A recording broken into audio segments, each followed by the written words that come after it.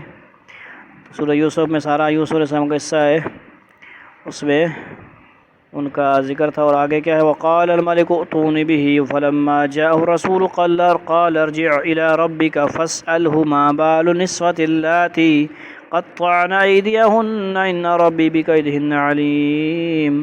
اور بادشاہ نے کہا اس کو یعنی یوسف کو میرے پاس لے کر آؤ. چنانچہ جب ان کے پاس ایلچی پہنچا تو یوسف نے یعنی کیا ہوتا ہے وہ گارڈ شارڈ یوسف نے کہا اپنے مالک کے پاس واپس جاؤ اور ان سے پوچھو کہ ان عورتوں کا کیا قصہ ہے جنہوں نے اپنے ہاتھ کاٹ ڈالے تھے. میرا پروردگار ان عورتوں کے مکر سے خوب واقف ہے. یہاں پھر قرآن کریم نے واقع کہ وہ اس سے حذف فرما دیے ہیں جو خود سمجھ میں آ سکتے ہیں. یعنی حضرت یوسف نے خواب کی جو تعبیر دی تھی وہ بادشاہ کو بتائی گئی. بادشاہ نے تعبیر سن کر ان کو قدردانی کے طور پر اپنے پاس بلوانا چاہا. یہ نہیں ہوا کہ خواب کی تعبیر سنتے ہی فوراً آؤ جی بلاؤ ان کو. انہوں نے اس پہ اعتماد کیا, اس پہ عمل کیا, سمجھا کہ واقعی بندہ سمجھدار ہے ماشاءاللہ بہت. سمجھ آئی؟ بادشاہ کو بتائی گئی تعبیر وغیرہ. بادشاہ نے تعبیر سن کر ان کو قدردانی کے طور پر اپنے پاس بلوانا چاہا اور اس مقصد کے لیے اپنا ایک ایلچی بھیجا. اس موقع پر یوسف نے چاہا کہ اپنی رہائی سے پہلے اس کو اس جھوٹ الزام کی واضح طور پر صفائی کروائیں جو ان پر لگایا گیا تھا. اس لیے اس مرحلے پر انہوں نے ایلچی کے ساتھ جانے کے بجائے بادشاہ کو یہ پیغام بھجوایا کہ آپ پہلے ان عورتوں کے معاملات کی تحقیق کریں جنہوں نے اپنے ہاتھ کاٹ ڈالے تھے, چونکہ ان عورتوں کو ساری بات معلوم تھی اور ان کے ذریعے حقیقت کا معلوم کرنا زیادہ آسان تھا. اس لیے زلیخا کے بجائے ان کا حوالہ دیا. اور اگرچہ یہ تحقیق جیل سے رہا ہونے کے بعد بھی کی جا سکتی تھی, لیکن حضرت یوسف علیہ السلام نے شاید اس لیے یہ طریقہ اختیار فرمایا تاکہ بادشاہ اور عزیز مصر وغیرہ پر یہ بات واضح ہو جائے کہ ان کو اپنی بے گناہی پر اتنا یقین ہے کہ وہ بے گناہ ثابت ہوئے بغیر جیل سے رہا ہونے کے لیے تیار نہیں ہیں, یعنی سفارش پر نہیں رہا ہوں گے. سمجھ آئی؟ دوسرے حضرت یوسف علیہ السلام نے بادشاہ کے انداز سے یہ سمجھ لیا تھا کہ وہ انہیں کوئی اعزاز دیں گے. اس اعزاز کے ملنے کے بعد تحقیقات کے غیر جانبدارانہ ہونے میں ان لوگوں کو شکوک و شبہات ہو سکتے تھے. اس لیے آپ نے مناسب یہی سمجھا کہ جیل سے اس وقت نکلیں جب غیر جانبدارانہ تحقیق کے نتیجے میں الزام کا ہر داغ دھل چکا ہو. اللہ تعالیٰ کا کرنا ایسا ہوا کہ بادشاہ کو حضرت یوسف کی سچائی کا یقین ہو گیا اور اس نے جب ان عورتوں کو بلا کر ان سے اس انداز میں سوال کیا جیسے اسے ساری حقیقت معلوم ہے, تو وہ حقیقت سے انکار نہ کر سکی بلکہ انہوں نے حضرت یوسف کی بے گناہی کی صاف لفظوں میں گواہی دی. اس مرحلے پر عزیز مصر کی بیوی زلیخا کو بھی اقرار کرنا پڑا کہ اصل غلطی اسی کی تھی. شاید اللہ تعالیٰ کو یہ منظور تھا کہ اپنے جرم کے اقرار اور توبہ کے ذریعے وہ بھی پاک صاف ہو سکے. یعنی گناہ ہوا تو نہیں لیکن گناہ کا اندر اس کا امادہ تھا اور پھر نبی پہ تہمت لگائی, سزا دلوائی, یہ بھی بہت بڑا جرم تھا. لیکن اللہ تعالیٰ معاف فرمانے والی بھی ذات ہیں. قال ما خطبكن اذ راوتن يوسف عن نفسه قلنا حاشا للہ. کتنی دفعہ آیا حاشا للہ اس صورت میں؟ 2 دفعہ ذہن میں ہے, پیچھے بھی آیا نا.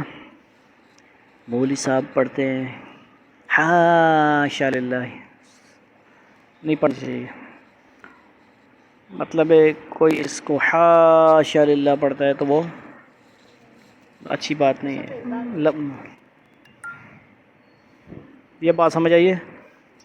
حاشا کو لمحہ نہیں کرنا ہم نے, بات ہے ہی نہیں. بس حاشا للہ پڑھنا، حاشا للہ۔ اس نے متعلق ہے سوال، جی کر جلدی کر۔ صاحب جس طرح حضرت یوسف علیہ السلام نے اس ٹائم بتایا تھا کہ اناج اس طرح بچایا جا سکتا ہے، ابھی بھی بچایا جا سکتا ہے اس طرح؟ ہاں تو کر سکتے ہیں، کیوں نہیں؟ اچھا، ابھی کوئی کرنے والا نہیں ہے نا، مسئلہ یہ سمجھ آئیے، کوئی کرتا نہیں ہے، اس میں جگہ کا بھی مسئلہ ہے۔ پھر وہ سٹوں سمیت جب آپ رکھیں گے تو جگہ زیادہ لے گی۔ بہرحال جو گندم جو ہے وہ بغیر سٹوں کو بھی سٹور پڑی رہتی، گندم خراب تو نہیں ہوتی نا، جب تک گڑ موڑ وہ کون موڑ جو ہوتا ہے وہ اس کو نہ لگنے دیا جائے۔ قلنا حاشا للہ ما علمنا علیہ من سوء، اچھا قلنا حاشا للہ قالت امرأة العزیز الآن حصل الحق وانا راودته عن نفسی وانه لمن الصادقین۔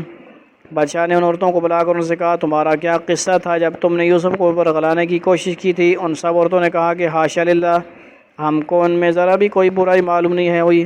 عزیز کی بیوی نے کہا کہ اب تو حق بات سب پر کھل گئی ہے، میں نے ہی اس کو برگلانے کی کوشش کی تھی، انا راودتہ عن نفسی، سمجھ آئیے، اس نے اقرار کیا میں ہی قصوروار، اور حقیقت یہ ہے کہ وہ بالکل سچے ہیں، سمجھ آئیے۔ ذلک لیعلم انی لم اخنہ بالغیب وان اللہ لا یہدی کید الخائنین۔ جب قید خانے میں اس گفتگو کی خبر ملی، معاملہ صاف ہو چکا ہے، تو انہوں نے کہا کہ یہ سب کچھ میں نے اس لیے کیا تاکہ عزیز کو یہ بات یقین کے تو ساتھ معلوم ہو جائے کہ میں نے اس کی غیر موجودگی میں اس کے ساتھ کوئی خیانت نہیں کی، اور یہ بھی کہ جو لوگ خیانت کرتے ہیں اللہ ان کے فریب کو چلنے نہیں دیتا۔ وما ابرئ نفسی ان النفس لامارۃ بالسوء الا ما رحم ربی ان ربی غفور الرحیم۔ اور میں یہ دعویٰ نہیں کرتا کہ میرا نفس بالکل پاک صاف ہے، واقعہ یہ ہے کہ نفس تو برائی کی تلقین کرتا ہی رہتا ہے، ہاں میرا رب رحم فرما دے تو بات اور ہے کہ اس صورت میں نفس کا کوئی داؤ نہیں چلتا، بے شک میرا رب بہت بخشنے والا بڑا مہربان ہے۔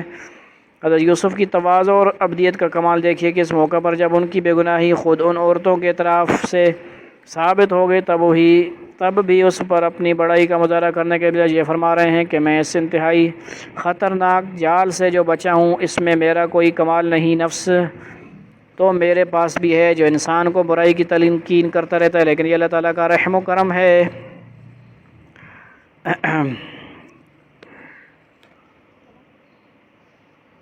تو اسی طرح سے دیکھ لو، میں تو سنا سننا، سمجھ آئیے، اسی پر ہوتا ہے۔ کدھر گیا توجہ کرو گے آپ نے، سنتے نہیں ہو چلے جاؤ، باہر چلے جاؤ، میں اکیلا اپنے آپ کے ساتھ لگا رہوں گا، دنیا والے بھی نہیں سنتے، مسجد والے بھی نہیں سنتے، تو مجھے کیا ہے، ایک سن لے، دو سن لے، نہ سنے تو قرآن اس نے بھی کھولا ہوئے کچھ اور، یعنی ترجمے والا قرآن رکھتے ہو تو رکھو، نہیں تو میری طرف توجہ کرو۔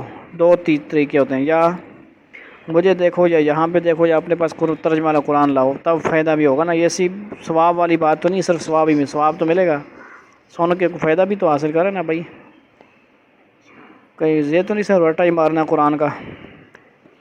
جو انسان گمراہی کی تلقین کرتے رہتا ہے، لیکن یہ اللہ تعالیٰ کا رحم و کرم ہے کہ وہ جس کو چاہتا ہے اس کے فریب سے بچا لیتا ہے۔ البتہ دوسرے دلائل سے یہ بات واضح ہے کہ اللہ تعالیٰ کا یہ رحم و کرم اسی پر ہوتا ہے جو گناہ سے بچنے کے لیے اپنی سی کوشش کا گزرے اب خود بھی کوشش کرے، جیسے حضرت یوسف نے دروازے تک بھاگ کر کی تھی، اور ساتھ ہی اللہ تعالیٰ سے رجوع کر کے اس سے پناہ مانگے۔ یہ نہیں کہ بس میں اللہ کا نبی ہوں، برگزر نیک بندہ ہوں، اللہ بچا لیں گے، بیٹھ جائے آرام سے، ہاتھ ڈھیلا چھوڑ دے، مجھے قابو پانے دے، ایسے نہیں کرنا۔ کبوتر ہے، بلی ہے، کبوتر آنکھیں بند کر لے تو کیا بلی کیا کرے گی؟ چھوڑ دے گی، حملہ کرے گی نا، سمجھ آ رہی ہے؟ مثال کی تو عورت ہے، مرد تنہائی میں ہے، تنہائی میں فون پر ہو اور یا بیٹھنا ہو، یہ تنہائی اچھی نہیں ہے۔ جب بھی ہم بھی بچیوں کو پڑھائیں بھی تو ہم کہتے ہیں کہ آپ گروپ میں پڑھیں، 2 بچیاں ہوں، 2-3 ہوں، بڑی بھی ہیں، ساتھ بھائی کو بٹھائیں، والد کو بٹھائیں، ہمیں خوشی ہوتی ہے۔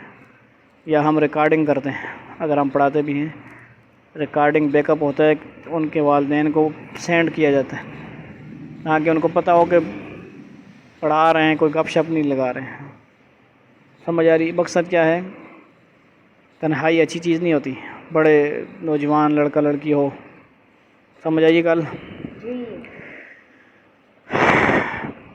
اور ساتھ ہی اللہ تعالیٰ سے رجوع کر کے اس سے پناہ مانگے۔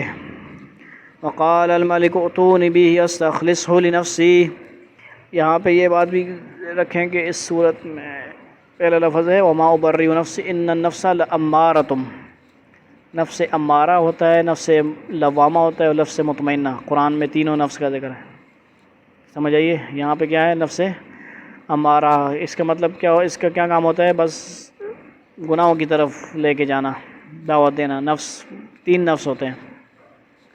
نفس امارہ جو کیا کرتا ہے؟ سر گناہوں کی طرف، گناہوں کی طرف، غلط ملت۔ لفظ لوامہ سورہ قیامت میں ہے، سمجھ آئی؟ لا اقسم کیا ہے؟ لا اقسم بیوم القیامۃ ولا اقسم بالنفس اللوامہ۔ نفس اللوامہ کیا کرتا ہے؟ ملامت کرتا ہے، یعنی تو کیا تو ہے لیکن صحیح نہیں کیا تو نے۔ ضمیر جیسے کہتے ہیں، قسم ضمیر ہوتا ہے نا، زمین، کچھ لوگ ہوتے ہیں زمین با ضمیر ہوتے ہیں، روشن ضمیر ہوتے ہیں، کچھ لوگ ہوتے ہیں بے ضمیر ہوتے ہیں، اور کیا ہوتے ہیں؟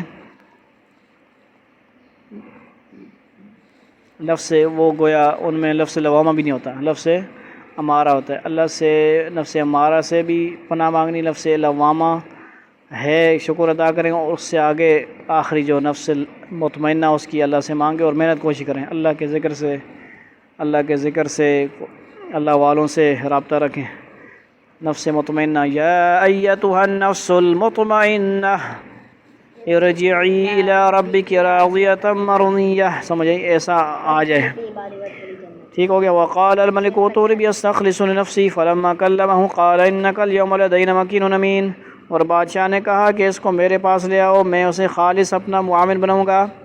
چنانچہ جب یوسف بادشاہ کے پاس آ گئے اور بادشاہ نے ان سے باتیں کی تو اس نے کہا آج سے ہمارے پاس تمہارا بڑا مرتبہ ہوگا اور تم پر پورا بھروسہ کیا جائے گا، آپ قابل اعتماد بندے ہیں۔ بھائی بادشاہ نے حضرت یوسف سے جو باتیں کی ان کی تفصیل بعض روایت میں اس طرح آئی ہے کہ اس نے پہلے تو خواب کی تعبیر خود حضرت یوسف سے سننے کی خواہش ظاہر کی۔ اس موقع پر حضرت یوسف نے بادشاہ کے خواب کی کچھ ایسی تفصیلات اس سے بیان کی جو بادشاہ نے اب تک کسی اور کو نہیں بتائی تھیں،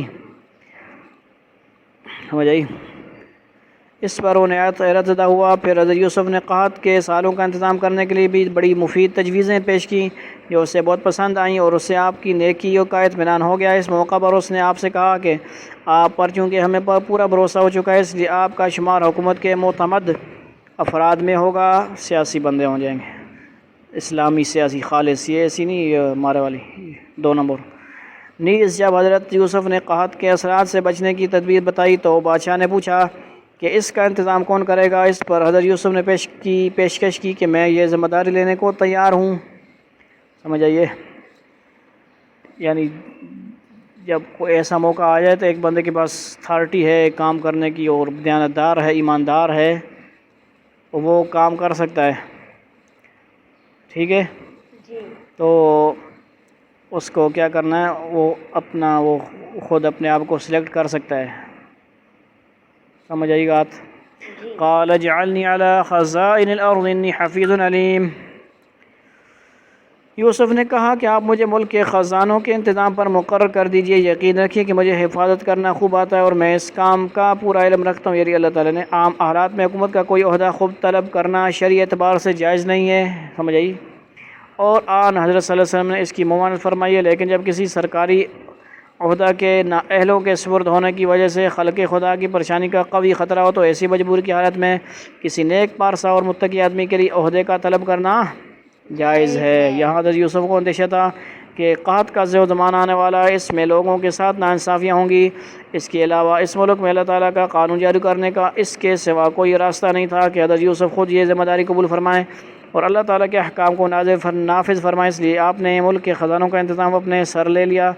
پھر روایت سے معلوم ہوتا ہے کہ رفتہ رفتہ چلتے چلتے بادشاہ نے حکومت کے سارے اختیارات انہی کے سپرد کر دیے تھے، سبحان اللہ، بادشاہ بنا دیا ملک، اور وہ پورے ملک کے حکمران بن گئے تھے۔ اور حضرت مجاہد رحمۃ اللہ کی روایت یہ ہے کہ بادشاہ ان کے ہاتھ پر مسلمان بھی ہو گیا تھا، اصل تو کام مسلمان کا مجھے، لہذا یوسف کا اس ذمہ داری کو قبول کرنا پورے ملک پر اللہ تعالیٰ کا قانون انصاف نافذ ہونے کا ذریعہ بن گیا۔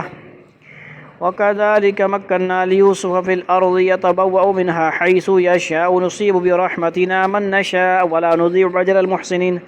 اور اس طرح ہم نے یوسف کو ملک میں ایسا اقتدار عطا کیا کہ وہ اس میں جہاں چاہیں اپنا ٹھکانہ بنائیں، ہم اپنی رحمت جس کو چاہتے ہیں پہنچاتے ہیں، اور نیک لوگوں کے اجر کو ضائع نہیں کرتے۔ وَالْأَجْرُ الْآخِرَةِ خَيْرٌ لِلَّذِينَ آمَنُوا وَكَانُوا يَتَّقُونَ، اور آخرت کا جو اجر ہے وہ ان لوگوں کے لیے کہیں زیادہ بہتر ہے جو ایمان لاتے اور تقوی پر کاربند رہتے ہیں۔ دنیا میں حضرت یوسف کو جو عزت اور اقتدار ملا، اس کے ذکر کے ساتھ قرآن کریم نے یہ بھی واضح فرما دیا کہ یہ اس اجر عظیم کے مقابلے میں بہت کم ہے جو ان کے لیے اللہ تعالیٰ نے آخرت میں تیار کر رکھا ہے۔ اس طرح ہر وہ شخص جس کو دنیا میں کوئی عزت اور دولت ملی، اسے یہ ابدی نصیحت فرما دی گئی ہے، اس کو اصل فکر اس بات کی کرنی چاہیے کہ اس دنیا کی عزت و دولت کے نتیجے میں آخرت کا اجر ضائع نہ ہو۔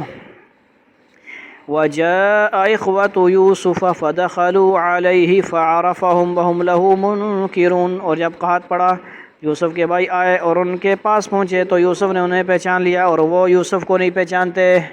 بتایا گیا تھا پہچانے، جیسا کہ یوسف نے تعبیر دی تھی 7 سال بعد پورے مصر میں سخت قحط پڑا اور آس پاس کے علاقے بھی اس کی لپیٹ میں آ گئے۔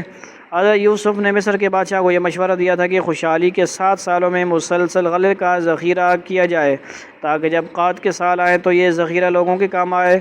اس موقع پر آپ نہ صرف اپنے علاقے کے لوگوں کو سستے داموں غلہ فروخت کر سکیں گے بلکہ ارد گرد کے دوسرے علاقوں کے لوگوں کی بھی مدد کر سکیں گے۔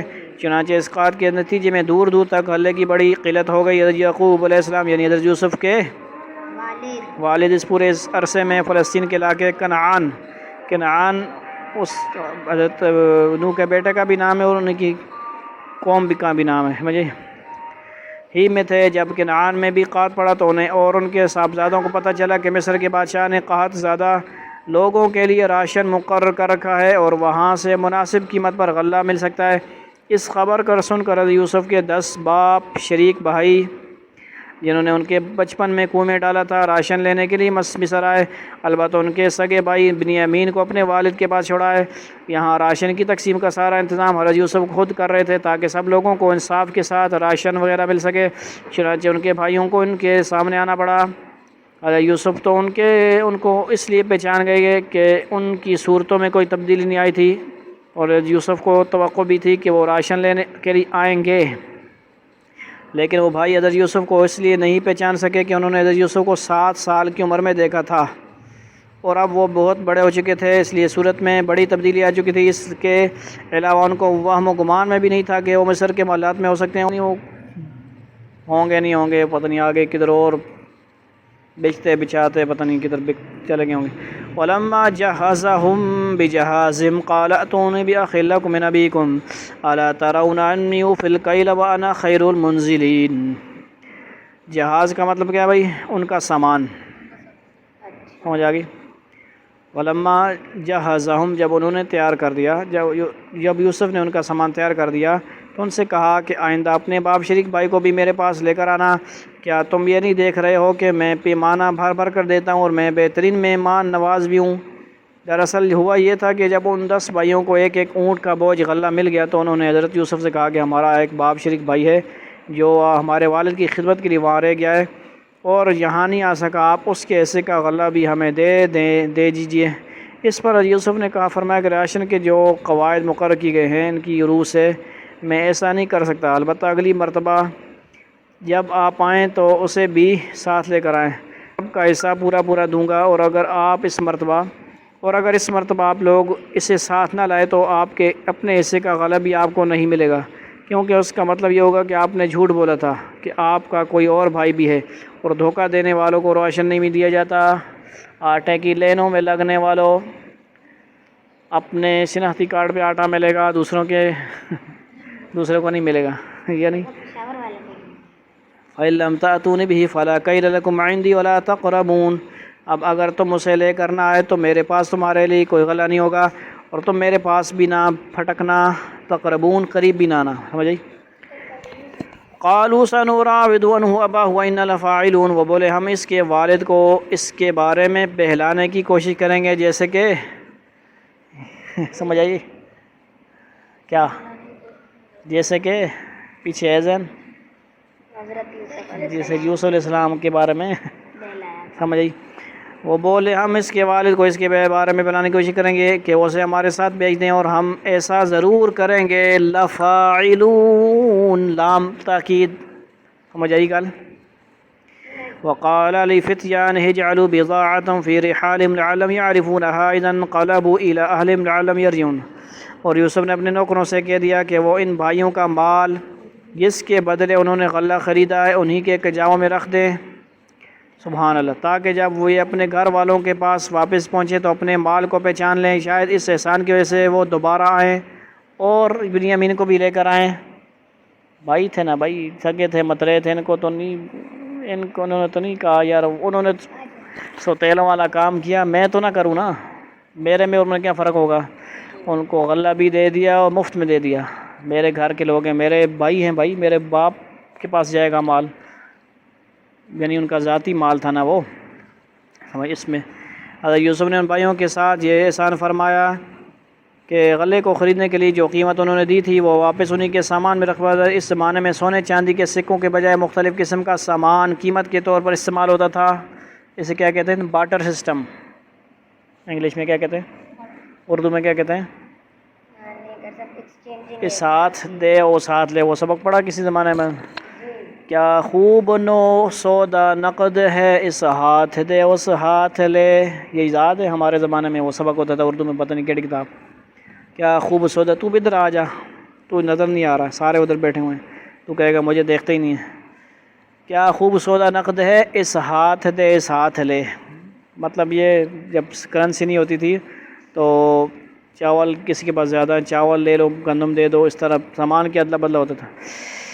مختلف قسم کے سامان کا قیمت کے طور پر استعمال ہوتا تھا. بعض سمن کیا ہوتا تھا اس وقت؟ سمن چیزیں ہوتی تھی, کرنسی نہیں ہوتی تھی. آج کل سمن سونے چاندی کو بھی کہتے ہیں اور پیسوں کو بھی کہتے ہیں. غالب سمجھے نا, مکتب تو مکتب ہی آنا نا. سامان قیمت کے طور پر استعمال. بعض روایتوں سے معلوم ہے کہ وہ کنعان سے کچھ چمڑا اور جوتے لے کر آئے تھے, وہی انہوں نے غلے کی قیمت کے طور پر پیش کیا اور اسی کو حضرت یوسف نے واپس ان کے سامان میں رکھوا دیا.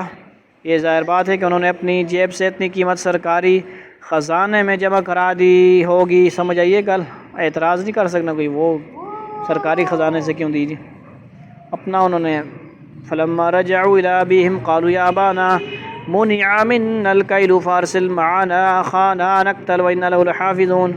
چنانچہ جب وہ اپنے والد کے پاس واپس پہنچے تو انہوں نے کہا بجان آئندہ ہمیں غلہ دینے سے انکار کر دیا گیا ہے, لہذا آپ ہمارے بھائی بنیامین کو ہمارے ساتھ بھیج دیجئے تاکہ ہم پھر غلہ لا سکیں, اور یقین رکھیے کہ ہم اس کی پوری حفاظت کریں گے. یعنی اگر ہم بنیامین کو ساتھ لے کر نہ گئے تو ہم میں سے کسی کو غلہ نہیں مل سکے گا. یعنی قرآن ایک ہی 2 آیتوں کے اندر سال بھر کی کہانی سنا رہا ہے, سال کے اگلے بھی ایڈوانس کہانی. قال هل آمنكم عليه إلا كما آمنتكم على أخيه من قبل فالله خير حافظا وهو أرحم الراحمين. والد نے کہا کیا میں اس کے بارے میں تم پر ویسا ہی بھروسہ کروں جیسا کہ اس کے بھائی یعنی یوسف علیہ السلام کے بارے میں تم پر پہلے کیا تھا. خیر, اللہ سب سے بڑھ کر نگہبان ہے اور وہ سب سے بڑھ کر رحم فرمانے والا ہے. ولما فتحوا متاعهم وجدوا بضاعتهم ردت إليهم قالوا يا أبانا ما نبغي هذه بضاعتنا ردت إلينا ونمير أهلنا ونحفظ أخانا ونزداد كيل بعير ذلك كيل يسير. اور جب انہوں نے اپنا سامان کھولا تو دیکھا کہ ان کا مال بھی ان کو لوٹا دیا گیا ہے. وہ کہنے لگے ابا جان ہمیں اور کیا چاہیے, یہ ہمارا مال ہے جو ہمیں لوٹا دیا گیا ہے, اور اس مرتبہ باہر چلا جا چل.